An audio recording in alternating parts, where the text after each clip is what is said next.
अस्सलामुअलैकुम नियारे।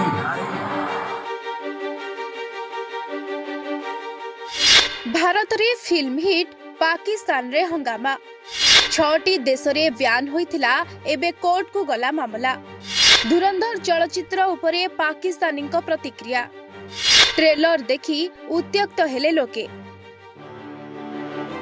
भारतीय चलचित्र धुरंधर रो ट्रेलर पाकिस्तान रे विवाद सृष्टि करिछि। धुरंधर फिल्मटी भारत रे बहुल मात्रा रे भल पाइबा साउंटुथिबा बेले एहा पाकिस्तान रे हइचई सृष्टि करिछि। फिल्म रे कराची केंद्रित कहानी को नहीं चली हंगामा। एबे फिल्म रो निर्देशक एवं अन्य मानक विरुद्ध रे कराची कोर्ट रे मामला रुजु करबा को दाबी होछि। फिल्म रे पाकिस्तान विरोधी विषय वस्तु थिबारु उपसागरीय देश एहाकु ब्यान करिसंती। सऊदी अरब, यूएई और कतार रे ब्यान होइछि हिंदी सिनेमा धुरंधर। बहरीन, कुवैत, ओमान रे मध्य निषिद्ध होइछि एही सिनेमा। सूचना योग्य जे 6 उपसागरीय देश रे ब्यान होइछि रणबीर सिंह को सिनेमा धुरंधर। फिल्म रो ट्रेलर देखि अभियोग करा जायछि जे पाकिस्तान पीपुल्स पार्टी पीपीपी को बदनाम करा जाउछि एवं आतंकवादी सहानुभूतिशील भाव में चित्रण करा जायछि। पीपीपी कर्मी मोहम्मद आमिर शुक्रवार कराची रो जिला एवं सेशंस कोर्ट रे एही आवेदन दाखल करिसंती।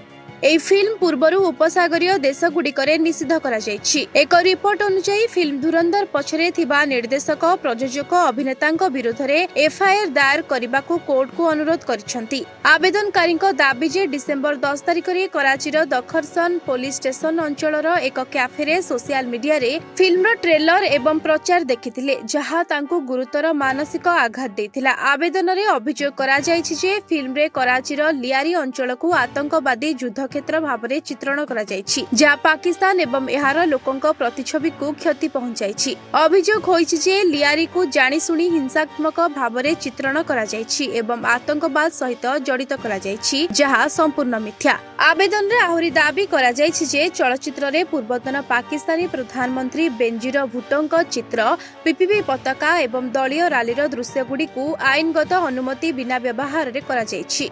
पीपीपी नरम बोली धारणा देबाकू चेष्टा करुछि, जहाँ संपूर्ण मिथ्या एवं हीन मानसिकता। आवेदन रे यह मध्य कुहा जायछि जे एही मामला संपर्क रे दारखासन पुलिस स्टेशन रो एचएसओ को एक लिखित अभियोग दाखल करा जायथिला, किंतु पुलिस एफआईआर पंजीकरण करबाकू मना कर देथिला। एहा परे से कोर्ट को द्वारस्थ होइथिले। आवेदनकारी अनुरोध करिसंती जे एसएचओ को तुरंत मामला पंजीकरण करबाकू निर्देश दिया जाऊ एवं मामलार तदंत करा जाऊ। एही मामला रे कराची कोर्ट रो निष्पत्ति उपरे एबे समस्तक नजर रही, कारण यह भारतीय निर्देशकों विरोध में मामला रुजु करने को दाबी करिछि।